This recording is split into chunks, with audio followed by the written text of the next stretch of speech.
Bonjour, aujourd'hui on retrouve Gilles et son travail pour un deuxième épisode. D'ailleurs, si vous n'avez pas vu le premier épisode, je vous invite à le regarder, c'est important. Cette fois-ci, on va se pencher plus en détail sur son mémoire de master. On va essayer de comprendre les liens qu'il trace entre sa recherche sur le quartier d'Alma et d'autres textes. Pour commencer, Michel de Certeau qui parle de la verticalité des villes modernes et de ce que ça implique au niveau des dynamiques humaines.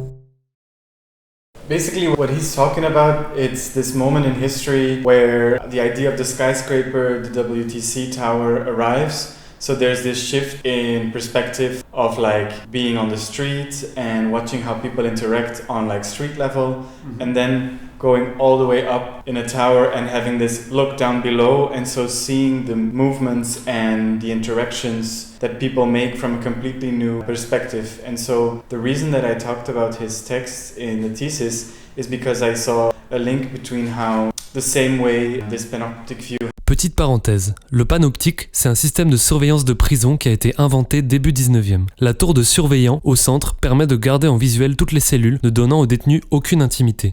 L'image du panoptique a souvent été utilisée par les philosophes modernes comme le symbole de la surveillance et du contrôle poussé à l'extrême, celui des instances de pouvoir qui pénètrent toujours un peu plus dans notre intimité.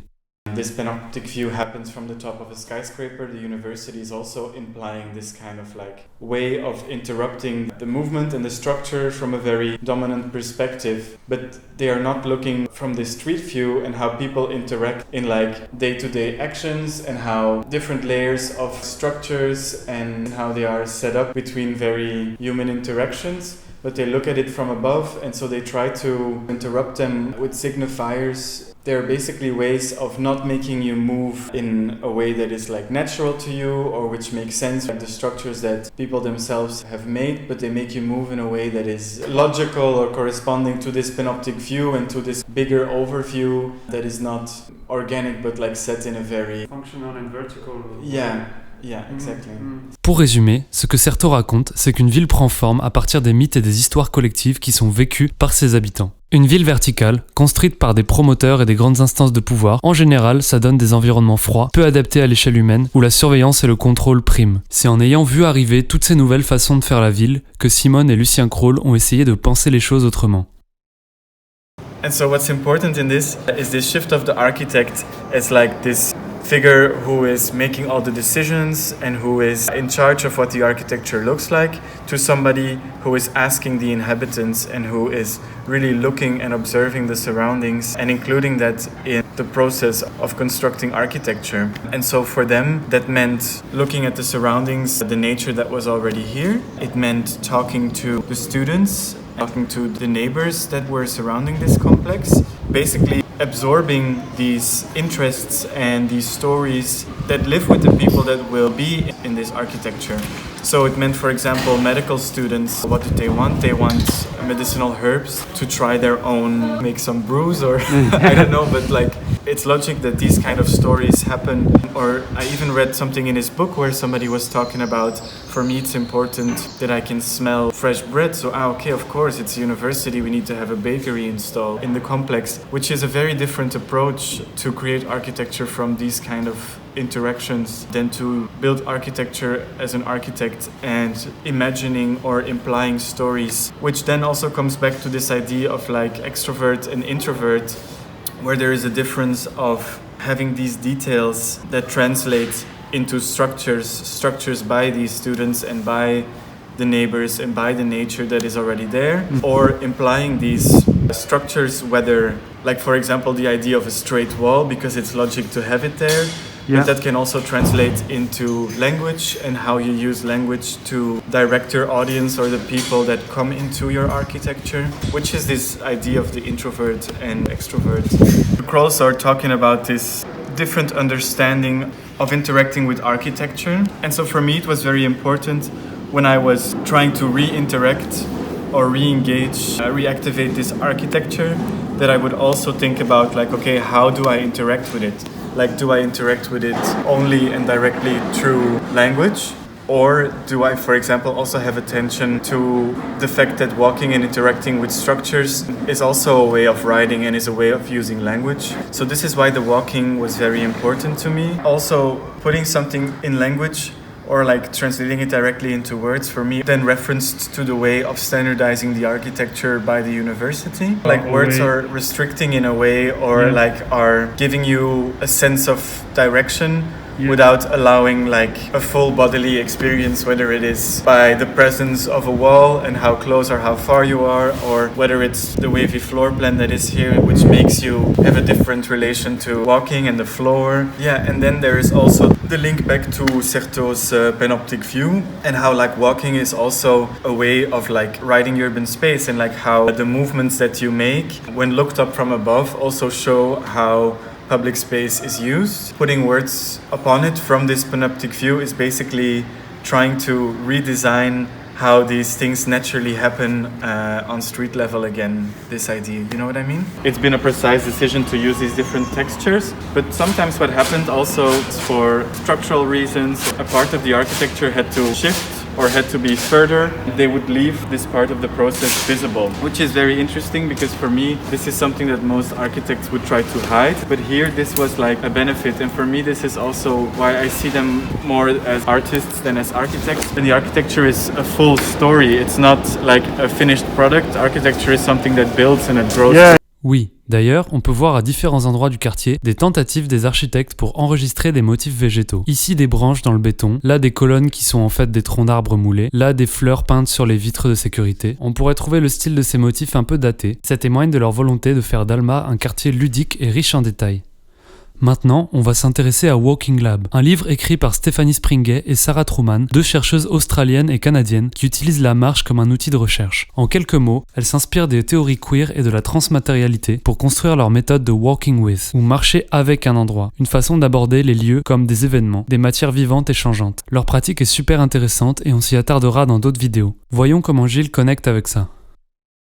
Out of these figures that I was talking about, there is three concepts, ideas that I didn't see as related before, but then came together. It's around this notion of transmateriality, which basically means this idea of being tentacular in your approach, reaching in different directions, which is also something that comes back in these three figures. And for me also directly relates to this idea of walking with. So it's this idea described in the Walking Lab. Basically it means that when you are walking in a certain place, taking a narrative of something, it can be very specific or not, like for example focusing only on sound or focusing on a color or a certain historical narrative.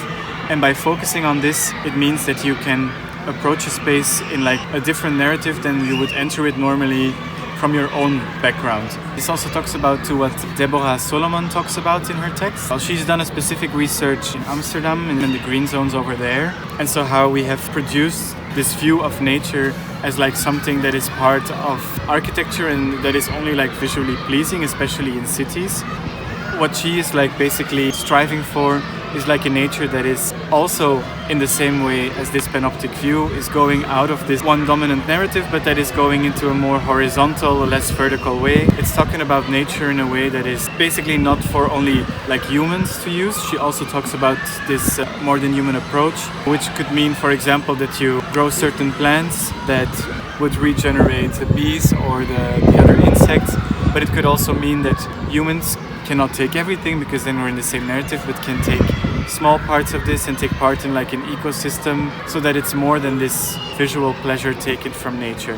And I think so this visual pleasure of nature, this more than human, this transmateriality, this being tentacular in it, all comes back also in this idea of the queer and of thinking in a more horizontal way, which I also think is present in the architecture of Simone and Lucien. Yeah, it's like an early queer approach to architecture maybe. This is also why I asked from people for their own anecdotes or like their own interpretations of what they have seen in the architecture as a way to like imagining that this architecture wouldn't stay because it's probably going to be destroyed or replaced up to a point that it's no longer recognizable, but that then these stories can like be a way of keeping the architecture alive in these shared stories and these thinking processes. Pendant son travail de recherche, Gilles est devenu le point bleu sur sa propre carte. Il a organisé des visites guidées de la station pendant lesquelles il a collecté les histoires que chacune pouvait lui raconter sur ce lieu. Actually, what we're sitting in front of, this mountain, is where they're going to build this new hospital that was meant to be built in the same continuation of style as the Kröll architecture. I mean, it's also questionable if architecture for a hospital in Kröllian way would work, because hospitals need to be very strict and functional. They could at least, for example, do an effort to have one facade reacting or integrating or looking back on what this process is, but they will not do that. So in this case, it's really a participative process which invites you to keep continuing and keep building and adding to it. And like by freezing the process, what happens here is that it will just stay stuck in a part of the process. And when something is broken, they will replace it, but they will replace it in a way that it's not an outcome of many people and of interacting with the architecture. It's more structural solutions to not have it fall apart. So it's very sad for this architecture. Pour finir, je vais essayer de vous rassembler mes pensées. Ce que je me dis après avoir vu tout ça, c'est que quelle que soit l'intention d'un projet participatif, il dépendra toujours des structures de pouvoir et d'administration qui permettent de le réaliser. Vous pourrez toujours porter attention aux dynamiques locales et aux ressentis des habitants. Si le système qui vous encadre ne change pas, ça reste une utopie. Et le projet sera tôt ou tard noyé par différentes couches de standardisation. Alors on peut aussi se dire que le changement viendrait d'en bas et que l'administration finirait par s'adapter aux projets qui marchent sur le terrain. Mais encore une fois, c'est une question de moyens. Et quand les moyens sont limités, c'est compliqué. Si vous avez des exemples de projets qui ont eu cette influence, je vous invite à les partager en commentaire. Aussi, il faudrait toujours se demander quelle finalité, quel projet politique sert un aménagement urbain. En décembre dernier, j'ai vu une conférence de Suède 36, un bureau d'architectes qui s'appuie souvent sur la concertation des habitants et qui a reconfiguré de nombreux espaces bruxellois ces dernières années. Ce qui semblait ressortir à la fin de la conférence, c'est qu'aujourd'hui la concertation des habitants est plutôt monnaie courante dans la construction d'espaces publics à Bruxelles. Que ça soit un processus de fond ou du simple saupoudrage, il semblait dire que c'est quand même passé dans les mentalités des architectes et des urbanistes. L'agence Suède 36 a notamment travaillé sur le parc de la Porte de Ninove. L'aménagement n'est pas tout à fait fini, mais ce projet est un exemple de ce qu'on peut obtenir aujourd'hui à partir d'ateliers de concertation. Une forme simple, efficace, qui pour peu qu'il fasse beau, arrive à rassembler dans le même espace différentes communautés, tranches d'âge, genres et classes sociales de cette zone de Bruxelles. Peut-être que dans ce sens-là, ça fonctionne bien, mais malgré tout, on peut pas trop s'empêcher de penser au canal qui borde ce parc et aux nombreux projets plus ou moins brutaux qui y sont menés pour gentrifier la zone. On va essayer de se pencher plus longuement sur ces questions de gentrification dans les prochains épisodes. N'hésitez pas à mettre un pouce bleu, à vous abonner, et je vous dis à bientôt.